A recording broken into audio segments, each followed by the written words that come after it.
네, 함께 할 말씀 사사기 1장 8절에서 15절 함께 하겠습니다. 사사기 1장 8절에서 15절 함께 하겠습니다. 이 선지를 이샘을이라는 제목으로 함께 하고자 합니다. 유다 자손이 예루살렘을 쳐서 점령하여 칼날로 치고 그 성을 불살랐으며, 사사기 가만히 보면요, 예루살렘이 한꺼번에 이렇게 정복되지는 않은 것 같아요. 여호수아가 정복을 했다고 하는데 다시 적군이 있는 것도 보이고, 지금 유다 자손이 그 성을 치고 불살랐다 이렇게 표현이 있는데, 또 21절에 뒤에 가보면요,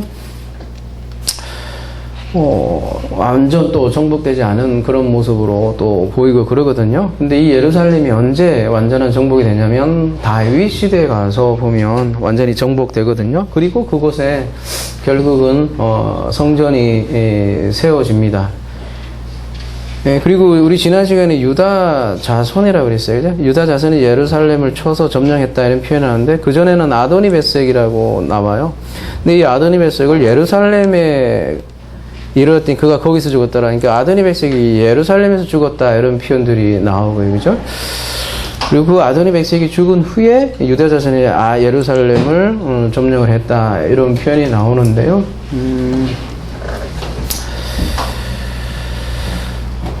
성경에도 보면 그래서 그 예루살렘이 굉장히 중요한 위치에 있고, 성경의 마지막 결론도 새 예루살렘 성으로 마무리한다는 거죠. 지난 시간 우리가 아도니베섹 세상 임금이라고 할 수 있는, 그죠? 요한계시록 얘기하면 음녀 바벨론이라고 할 수 있고요. 성경 전체 내용이 그런 내용이라고 할 수 있을 것 같습니다. 근데 여러분, 사사기는 역사서로 알려져 있지 않습니까? 그죠? 여호수아서부터 역사서라고 우리가 흔히 얘기하는데, 역사서를 가만히 살펴보면 뭐니 해도 가장 중요한 인물은 다윗이죠. 그죠? 그래서 많은 이야기들이 사실 다윗을 강조하는 부분들이 굉장히 많이 나오고요. 마지막 끝에 역대하는 특별히 이제 다윗 자손의 초점을 맞춰서 11개 이상을 진술한 거잖아요. 그만큼 다윗이 굉장히 중요하게 다뤄지고요. 그 앞부분은 이제 모세가 가장 중요한 부분이라고 할 수 있겠고요. 이제 역사서 쪽은 다윗이 아무래도 중심 인물이라고 할 수 있는데, 그 다윗이 이제 유다 지파, 유다 자손이고요. 그죠? 그 왜 그렇게 중요시하냐? 그리스도 예수가 또 그래서 유다 지파다. 그리고 계시록에 보면 유다 지파 사자 다윗의 뿌리다 이렇게 얘기를 하고 있다는 거죠. 그래서 이 모든 다윗이 이렇게 강조된 이유도 그리스도 때문이고, 또 그리스도를 통한 우리 성도들, 교회들 그래, 구원 이야기가 바로 성경인 거죠. 다른 이야기가 아니라. 그래서 이 사사기는 먼 옛날 역사로 알고 있지만 사실 우리들의 이야기라고 할 수 있고요. 그러한 옛성이 불태워지고 새 예루살렘 성을 세우는 것이 또한 성경의 이야기이기도 하죠. 그래서 불을 살랐다 이렇게 표현을 하는데요. 불을 살르는 것 자체가 번제이기도 하고죠. 제사 개념으로는. 그래서 성경이 곧 이러한 전쟁을 그리고 있고 그리스도의 전쟁을 그리고 있죠. 그 내용을 또 이어서 함께 살펴보도록 하겠습니다. 9절, 그 후에 유다 자손이 내려가서 산지와 남방과 평지에 거주하는 가나안 족속과 싸웠고, 유다가 또 가서 헤브론에 거주하는 가나안 족속을 쳐서 세세와 아히만과 달메를 죽였더라. 헤브론의 본 이름은 기럇 아르바였더라. 헤브론은 친교라는 뜻을 가지고 있어요. 그죠? 동맹이라는 뜻을 가지고 있는데요. 아랍 이름이 오늘날 있대요. 엘 칼릴이라고 그러는데 하나님의 친구라는 뜻이라고 하네요. 그래서 우리 헤브론은 사실 이미 살펴본 바 있어요. 언제 살펴봤냐면 아브라함 톨레도트를 할 때 우리가 살펴본 장면이에요. 잠깐, 창세기도 참 먼 옛날 얘기가 벌써 된 것 같은데, 그죠? 잠깐 기억을 되살려서 가보도록 하겠습니다. 아브라함은 가나안 땅에 거주하였고, 롯은, 그러니까 롯 얘기 나올 때에 나오던 그 본문이네, 그죠? 그 지역의 도시들에게 머무르며 그 장막을 옮겨 소돔까지 이르렀더라. 롯이 소돔으로 갔네요, 그죠?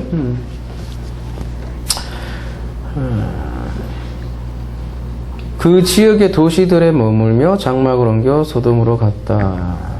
그 원어에 보면 평지라고 되어 있다고 그러죠. 그죠? 원형지대 평지. 그러니까 아브라함은 산으로 가고, 롯은 평지로 가네요. 그죠? 그래서 성경에서 보면 이게 산이 가지는 이미지가 있고, 평지가 가지는 또 이미지가 있네. 그죠? 특별히 이 롯이 택한 땅은 소돔인데, 애굽 땅 같이 비옥한 그런 땅으로 보이네요. 그게 롯이 택한 땅인데요. 그리고서 18절로 이어지는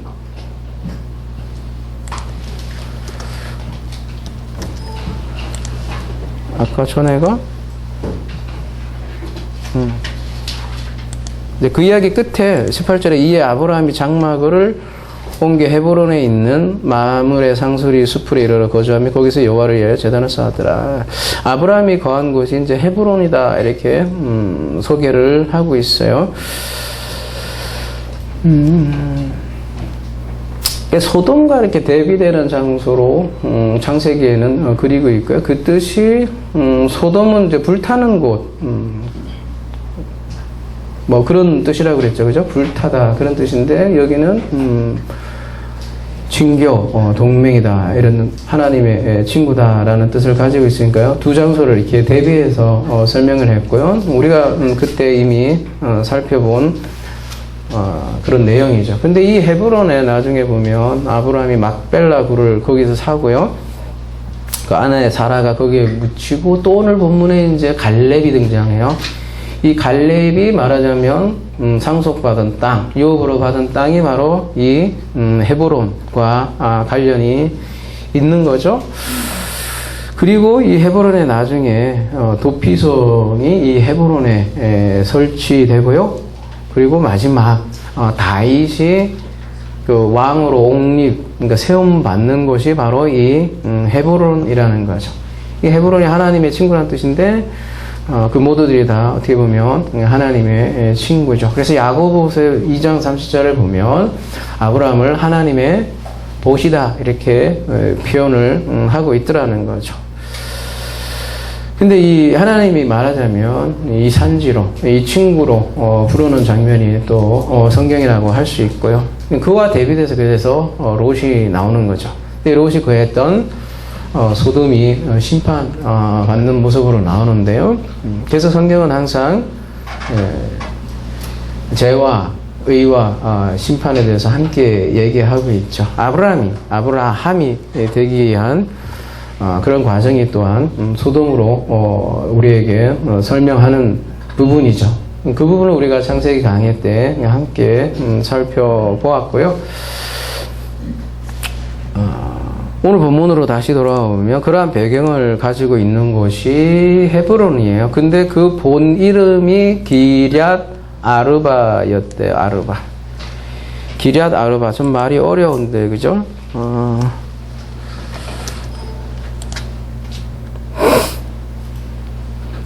기럇은 성, 도시라는 뜻이니까요.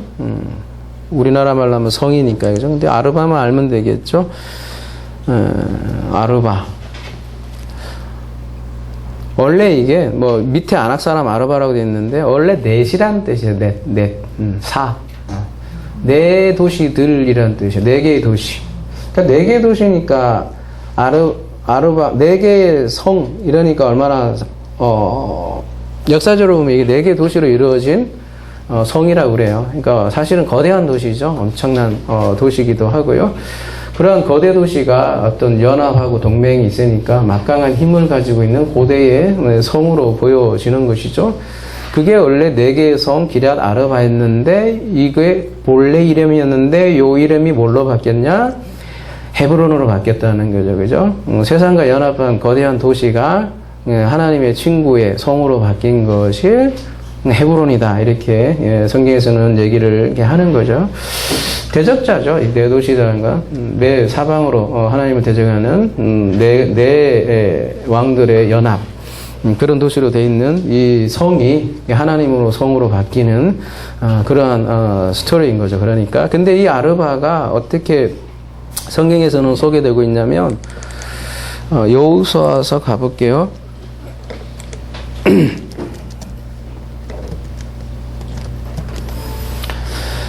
여호수아 14장 15절 헤브론의 옛 이름은 기럇 아르바라. 여기 이제 아르바를 설명해 주죠. 그죠? 아르바는 아낙 사람 가운데 가장 큰 사람이었더라. 그리고 그 땅에 전쟁이 그쳤더라. 이 큰 사람이라는 의미는 그러니까 기럇 아르바는 아르바의 도시라는 뜻이에요. 근데 이 아르바를 아낙 사람 가운데 가장 큰 사람이다. 키가 가장 큰 걸까? 여기 갓도르라는 단어를 쓰고 있는데 원어는 갓도르는 꼭 키가 크다라는 것보다는 위대한 거예요. 위대한 거 갓도르. 뭐 키가 크니까 힘도 셀 가능성도 크겠죠. 그죠? 그래서 엄밀히 말하면 기럇 아르바가 단순히 키가 커도 여러분 힘없는 사람 많아요. 그죠? 왜? 실속이 없다고 그래요? 뭐 아무튼 키가 크다고 뭐 힘이 센 건 꼭 아니에요. 그죠? 오히려 저같이 작아도 작은 고추가 매울 수도 있고 근데 꼭 그러니까 갓도르라는 게 키가 클 수도 있죠. 키도 클 수도 있지만 위대한 어떤 영웅, 호골을 지금 얘기하는 게 아르바죠. 영웅의 도시예요. 기럇 아르바라는 게. 그죠? 그리고 그런 존재들을 성경에서 뭐라 하냐면 네피림이다 이렇게 얘기를 해요. 그죠? 민수기 가볼게요.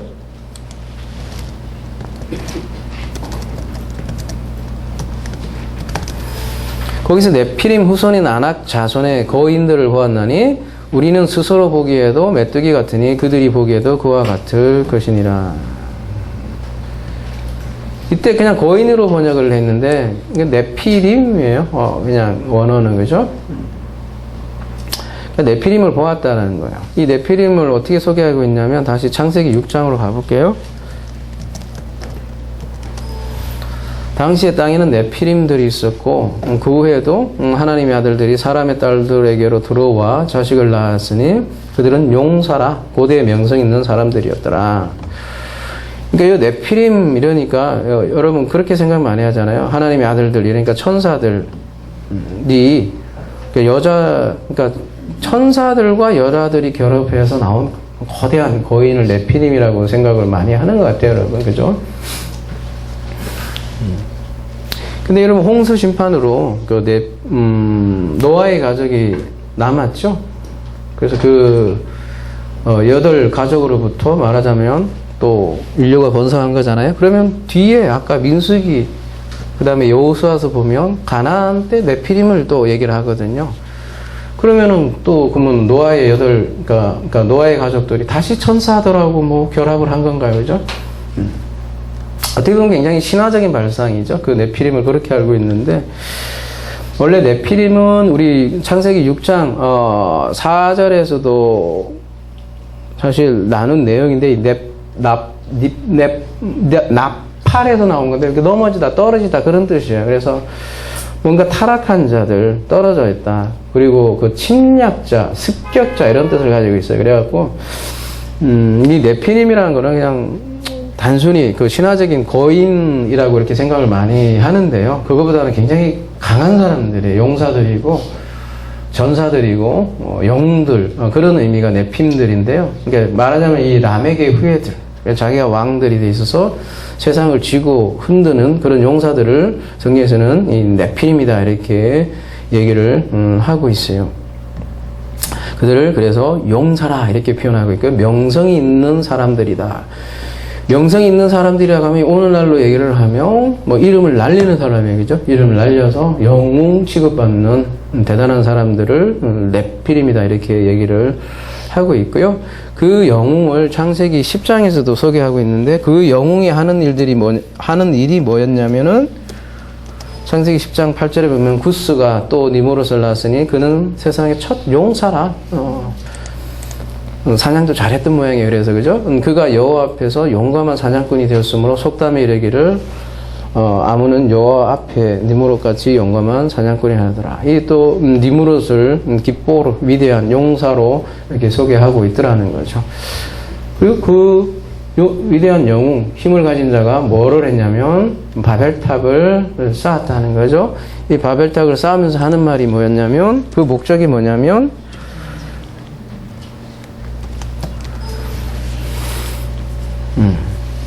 그 탑 꼭대기를 하늘에 닿게 하여 우리 이름을 내자. 그죠? 원지면에 흩어짐을 면하자. 우리 이름을 내자. 그 이름을 얘기를 하죠.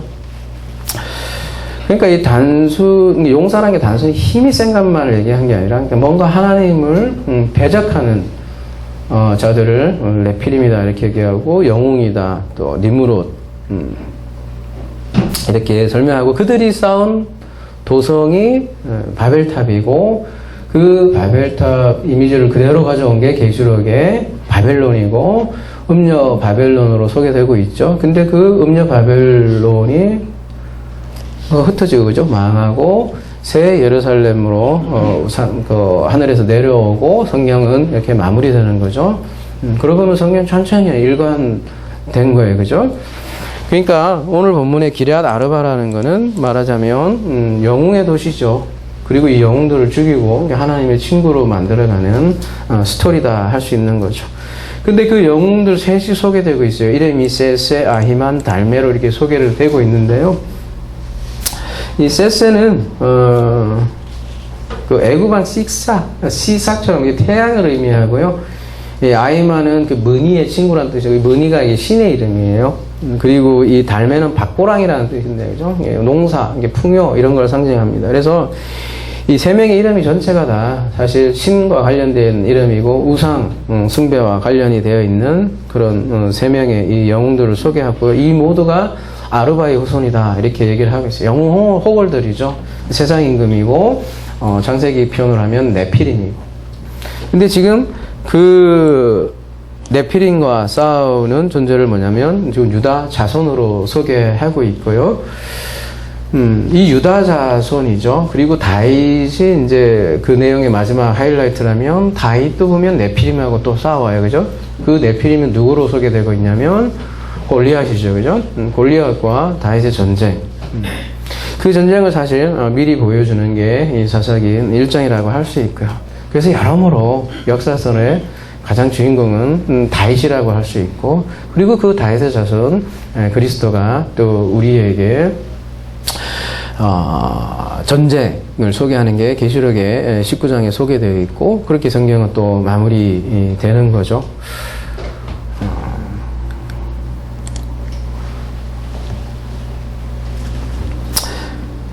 사사기 그래서 1장 11절 거기서 나아가서 드빌의 주민들을 쳤으니 드빌의 본 이름은 기럇 세벨이라.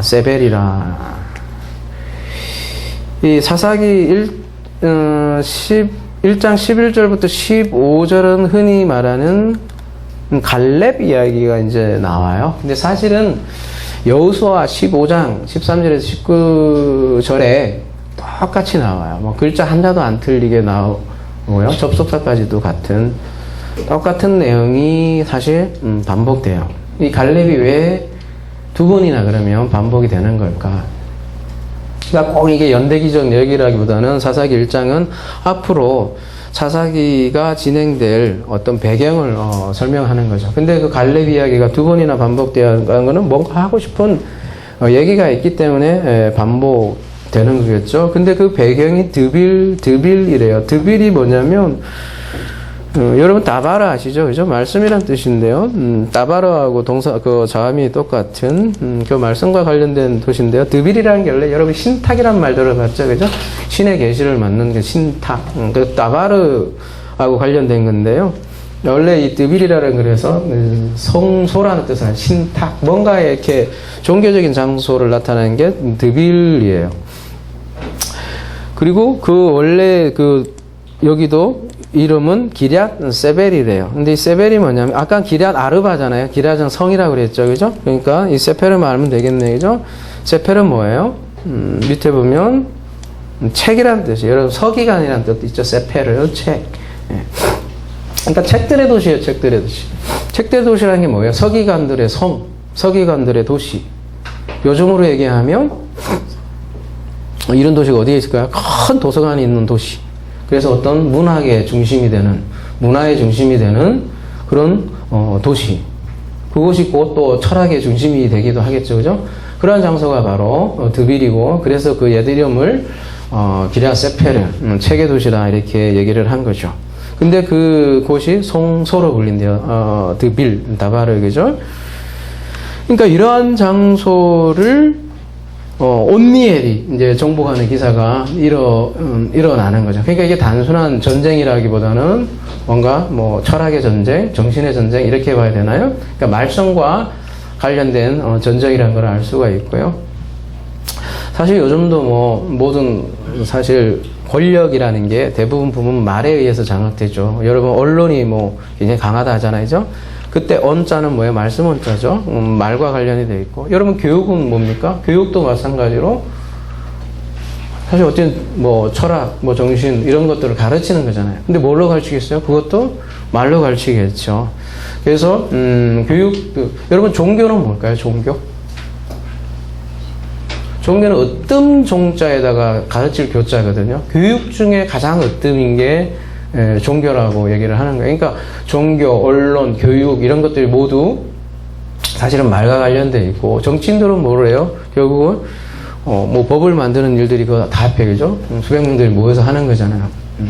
그러니까 곧 이 말과 사실 권력 굉장히 밀접한 관련이 되어 있고 그거의 중심 도시인 드빌이니까요. 여기가 어떤 철학의 중심지이기도 했겠죠. 근데 그곳을 누가 정복하냐면 온닐이 하는 거죠. 그러니까 말씀의 전쟁이라는 걸 우리가 알 수 있고요. 그래서 근데 이게 어떻게 정복하냐? 갈렙이 말하기를 기라 세베를 쳐서 그것을 점령하는 자에게는 내 딸 악사를 아내로 주리라 하였더니 뭐 어떤 이는 온니엘이 악사를 엄청 사랑했다고 하더라고요. 그래서 그렇게 보는 이들도 있어요. 그래서 이걸 잘하면 어떻게 영화로 해도 멋있는 그림이 나올, 그죠? 그런 내용이기도 한데, 이 갈렙이 누굽니까, 여러분? 개예요? 뭐, 당장 개부터 나오네, 그죠? 봅시다. 갈렙이 오늘 주인공이니까 여러분 개래요. 한번 개인가 한번 봅시다. 그때 유다 자손이 길갈에 있는 여우수아에게 나오고 일단 유다 자손이네요. 그죠? 그니스 사람 여분네의 아들이네요. 갈렙이 여우수아에게 말하되 여호와께서 가데스 바네아에서 나와 당신에게 대하여 하나님의 사람 모세에게 이르신 일을 당신이 아는 바라. 그러니까 갈렙의 아버지는 여분네네요. 근데 이 여분네는 누구예요? 그니스 사람이라며. 이 그니스 사람이 어떤 사람이길래 그러죠? 창세기 가볼게요.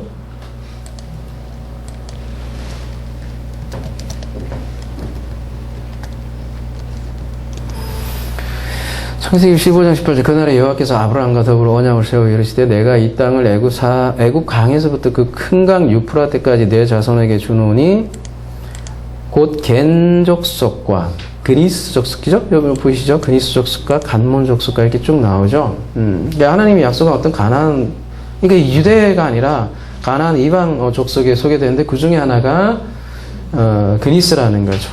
근데 이 그니스를 이렇게 보면은 쫓아가 보면 에돔 족속이에요. 에돔 족속. 그러니까 이방인이에요. 이방인 여러분. 그래서 여러분이 아까 뭐 갈렙하니까 개라고 이렇게 표현을 했는데, 그죠? 개가 뭐 여러 가지로 좋은 이미지는 아니에요. 성경에서 보면, 그죠? 그러니까 이방이니까 어떻게 보면 개라는 표현이 어울릴 것 같기도 하네요. 그죠? 그래서 갈렙은 그래서 원래는 이방인인데 유다 그 지파에 이렇게 부속된 그런, 옛날에 우리 여러분 뭐라 해야 되나요? 뭐 어떤 공을 세우면 하나 성을 주잖아요. 그죠? 그래서 어떤 성이 생기듯이 이 갈렙 족속을 이렇게 쭉 조사를 해보면 원래 이방 민족인데 유다 자손이 이렇게 들어온 그런 족속 중에 하나라는 거죠. 근데 여호수아와 함께 들어간단 말이죠. 갈렙이, 그죠? 무슨 유명한 사건이 있었냐면 가나안 땅을 정탐이라고 하네요. 정탐하는 일들이 있었잖아요. 근데 각각 지파들의 대표가 나왔는데, 그러니까 10지파들은 전부 다, 걔네들은 전부 다 용사들이야. 그죠? 아까 얘기한 네피림이야. 등치도 크고 싸움도 잘하고, 이건 뭐 싸움이 안 될 것 같아. 게임도 안 돼. 그냥 우리는 포기하고 집에 갑시다. 이렇게 다들, 얘기를 하는데, 이 여호수아하고 하고 이 갈렙만, 이 여호수아는 에프라임 지파를 대표로 하고 이 갈렙은 유다 지파를 대표하는 그 이 두 사람만이 그렇게 보고하지 않은 거죠. 심지어 뭐라고 했냐면 얘들은 우리 밥이다. 왜냐하면 우리는 여호와가 함께 있지 않느냐. 너희들은 왜 꼴을 보느냐. 우리의 꼬라지를 보면 우리가 도저히 이길 수 없는지 모르지만 우리는 여호와와 함께 있지 않느냐.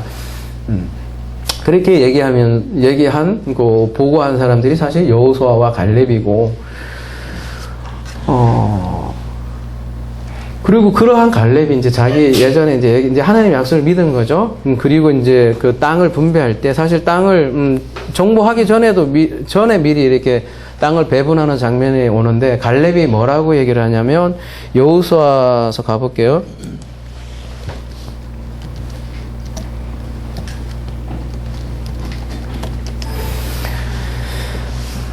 그러니까 이제 저희가 이제 여호수아 다음에 사사기잖아요, 그죠? 어떻게 보면 여호수아 왔다 갔다 하면서 하는 거니까 여호수아도 그냥 자연적으로 같이 함께 하는 거죠. 그래서 여러분 여호수아를 뛰어넘었다고 너무 뭐라고 하죠? 뭐 그러지 마시고 그냥 함께 보면 되니까, 그죠? 그래서 이제 그때 유다 자손이 길갈에 있는 여호수아에게 나와 그니스 사람 여분의 아들 갈렙이 여호수아에게 말하되 여호와께서 가데스 바네아에게 나와 당신에게 대하여 하나님의 사람 모세에게 이르신 일을 당신이 아시는 바라. 아까 봤던 거네, 그죠? 내 나이 40세 여호와의 종 모세가 가데아 바네스에서 나를 보내 이 땅을 정탐하게 하셨으므로 내가 성실한 마음으로 그에게 보고하였고 40살 때네, 그죠? 나와 함께 올라갔던 내 형제들은 백성의 간담을 놓게 하였으나 나는 내 하나님 여호와께 충성하였으므로 그날에 모세가 맹세하이르되 너희가 내 하나님 여호와에 충성하였으면 내 발로 밟는 땅은 영원히 너와 내 자손의 기업이 되리라 하셨나이다. 이제 보소서 여호와께서 이 말씀을 모세에게 이르신 때로부터 이스라엘 광야에서 방황한 이 45년 동안을 여호와께서 말씀하신 대로 나를 생존하게 하셨나이다. 오늘 내가 85세로다. 뭔가 이 세월이 흘렀네, 그죠? 노인네가 된 거야. 모세가 나를 보내던 날과 같이 오늘도 내가 여전히 강건하니 내 힘이 그때나 지금이나 같아서 싸움이나 출입에 감당할 수 있으니 85세가 얼마나 센지는 몰라도, 그죠? 하여튼 그날에 여호와께서 말씀하신 이 산지를 지금 내게 주소서. 당신도 그날에 들으셨거니와 그곳에는 아낙 사람이 있고 그 성읍들은 크고 견고할지라도 여호와께서 나와 함께 하시면 내가 여호와께서 말씀대로 그들을 쫓아내리이다. 이게 아까 우리가 뭐 함께 찬양을 했던 이 산지를 내게 주소서. 이러한 배경을 가지고 있는 거죠. 조금 더 볼까요?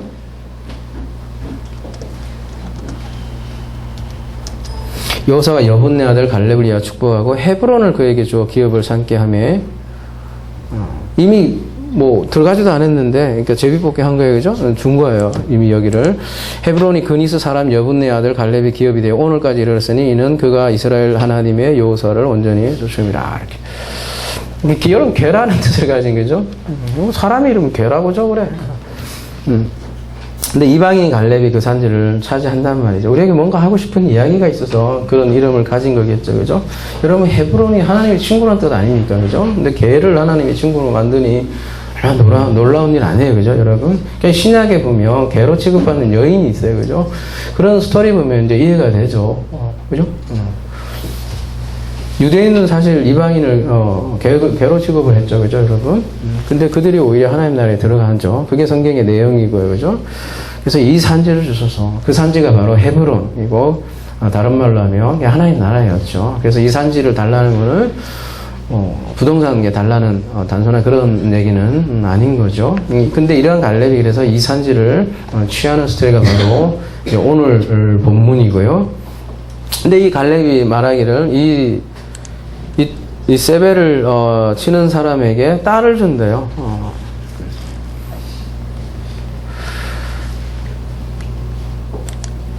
제가 이제 주석서를 한 2권을 봤는데 뭐 왜 주석을 보냐면 이걸 어떻게 해석을 하고 어떻게 보는지를 이제 궁금하잖아요. 이렇게 보면 재밌어요. 보면 참 재밌어요, 그죠? 보면 이렇게들 많이 얘기하더라고요.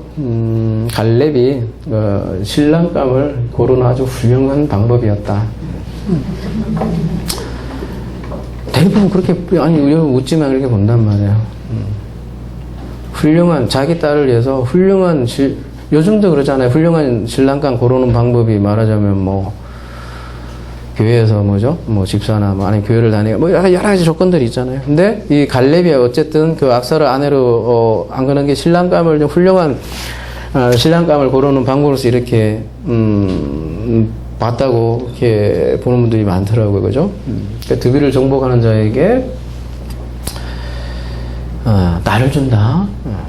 그럼 만약에 여러분이 웃었지만 신랑감 고르는 내용이 아니라면 분명히 복음이니까 신랑감 어떻게 하면 신랑감을 잘 고를까? 그걸 또 적용할 수는 없잖아요. 그죠, 여러분?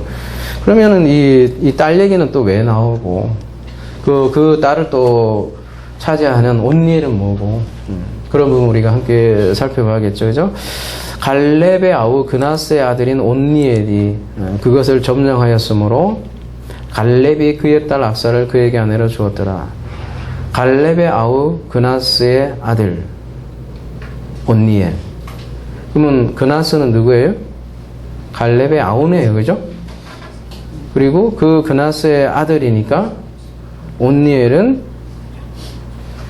말하자면 조카뻘 되겠네. 그죠? 갈렙의 조카뻘 되겠네. 그죠? 아까 보니까 내 나이 몇 살이 돼, 갈렙이? 85세라고 하잖아. 여호수아 배경을 보니까. 그죠? 근데 그래도 온니엘도 장가가려고 하니까 80세는 아닐 거 아니에요. 그죠? 그래서 아무튼 이 조카뻘 되는 것 같아요. 온니엘이. 근데 이 온니엘이라는 뜻이 무슨 뜻이냐면 여호와는 나의 힘입니다. 이런 뜻이에요. 그죠?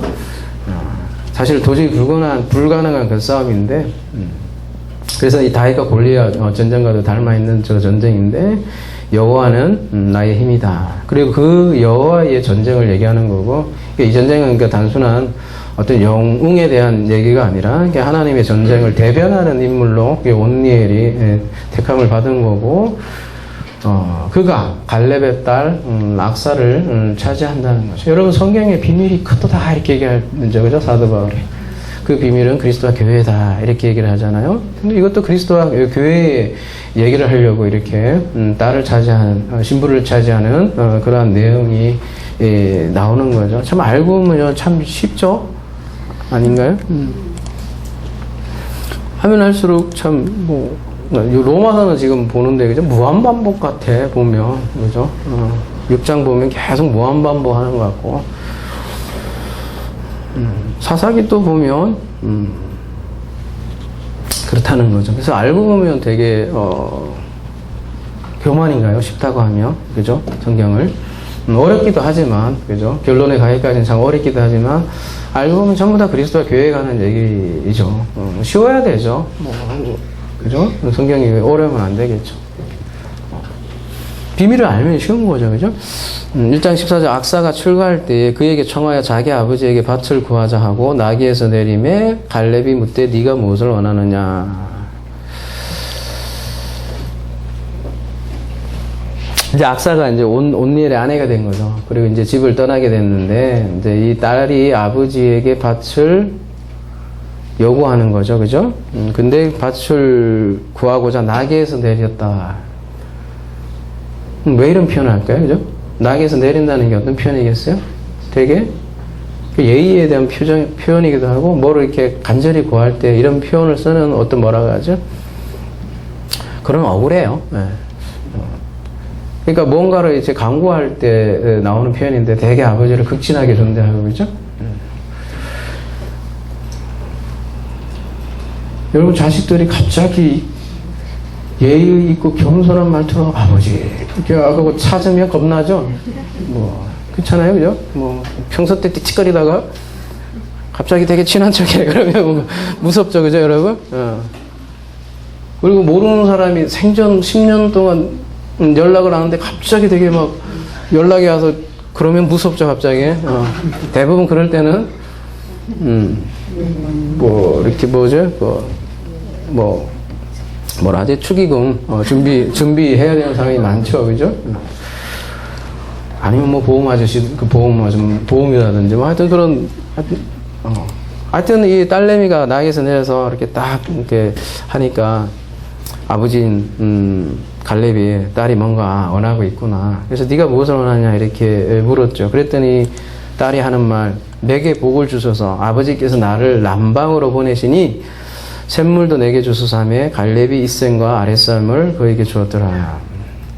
물을 뭐 필요한 거 없냐? 그래 너 뭐 필요하냐 물었더니 샘을 달라 그래요. 여러분 이 남방 땅이라고 그랬죠. 남방이 보면 그 뜻 자체가 되게 메마른 땅으로 이렇게 쓰여요. 네게브 땅이 그죠? 그러니까 이 마른 땅이니까 당연히 샘이 있는 밭이 필요하겠죠. 그죠? 처음에 아까 밭을 요구한다고 그랬잖아요. 근데 그 밭에 필요한 샘을 지금 달라는 거죠. 그러니까 이것도 참 재밌어요. 이것도 재밌는 게 뭐냐면 뭐가 재밌다고 제가 하냐면 주석을 보면 재밌어요. 이것도 보면 악사죠. 악사의 이러한 행동을 보고 주석가들은 크게 두 가지로 나누더라고요. 첫 번째는 제가 자주 표현하는 좋은 놈. 여기 이제 여자니까 좋은 사람. 또 어떤 한 부류는 나쁜 사람. 이렇게 분류를 또 하더라고요. 그러니까 좋은 사람으로 보는 사람은 악사처럼 적극적이고 진취적인 신앙을 갖자. 그래서 그걸 적용해서 실제로 설계하는 이들도 있고, 거꾸로 악사를 굉장히 나쁜 사람으로 보는 분들이 있어요. 그러니까 되게 분에 넘치고 뻔뻔한 허영 심리를 가지고 아버지에게 요구한다 이렇게 보는 이들이 있어요. 뭐 여러분이 웃을 수도 있지만 그 유명한 칼빈님께서 그렇게 주석을 하고 있더라고요.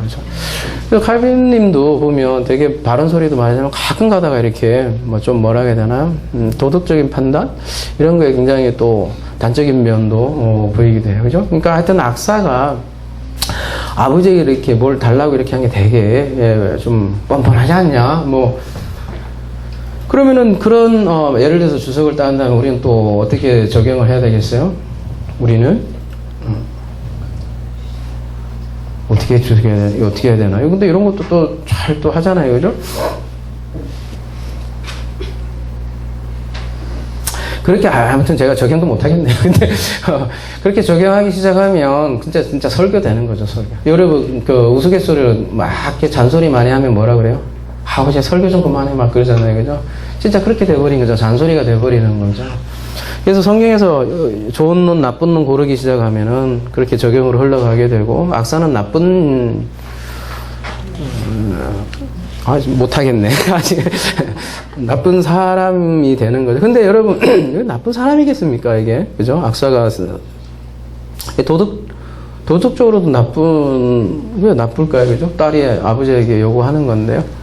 근데 우리가 이제 그렇게 보면, 좀 어려울 거예요, 그죠?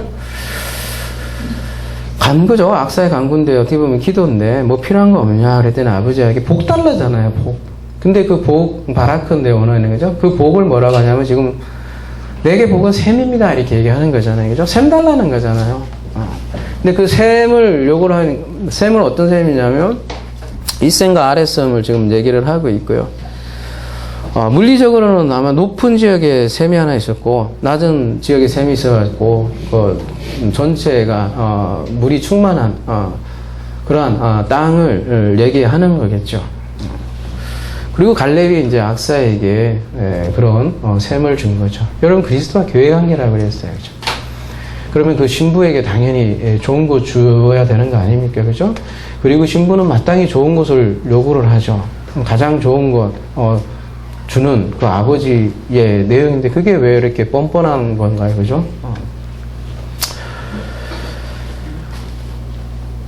그래서 신약에 보면 또 이 그리스도가 야곱의 우물에 등장하는 장면이 나와요. 그죠? 그리고 그 야곱의 우물에서 여인에게 영원히 목마르지 않은 물을 주는 내용을 볼 수 있죠. 그러니까 우리가 간구해야 할 그 복도 바로 이 샘 아니겠습니까? 그죠? 바로 물. 그 말씀이고요. 그러한 요구에 대해서 우리에게 인물과 아랫물로 주지 않았습니까? 그죠? 그래서 아랫물을 통해서 우리가 인물을 먹게 되는 거잖아요. 그럴 때 영과 진리의 예배가 된다. 이렇게 얘기하죠. 그러니까 남방 땅, 기근의 땅 아닙니까? 기근의 땅, 당연히 셈이 있어야죠. 거꾸로 얘기하면 셈이 없으면 우리에게 기근인 거죠. 오늘 배경이 산지도하고 남방으로 나와요. 결국, 산에서, 그죠? 예루살렘, 그 다음에 헤브론을 차지하고 셈이 다시 남방으로 흐르는 이 멋진 내용을, 그죠? 어찌 뻔뻔하다 할 수 있겠습니까? 그죠? 그거야말로 뻔뻔한 주장이죠. 그죠? 저는 큰일 났습니다. 칼빈 선생을 깠으니까. 그죠? 근데 제가 분명히 했습니다. 좋은 얘기도 많이 하셔요. 근데 가끔 가다가 뻔뻔한 얘기를 하더라는 얘기죠.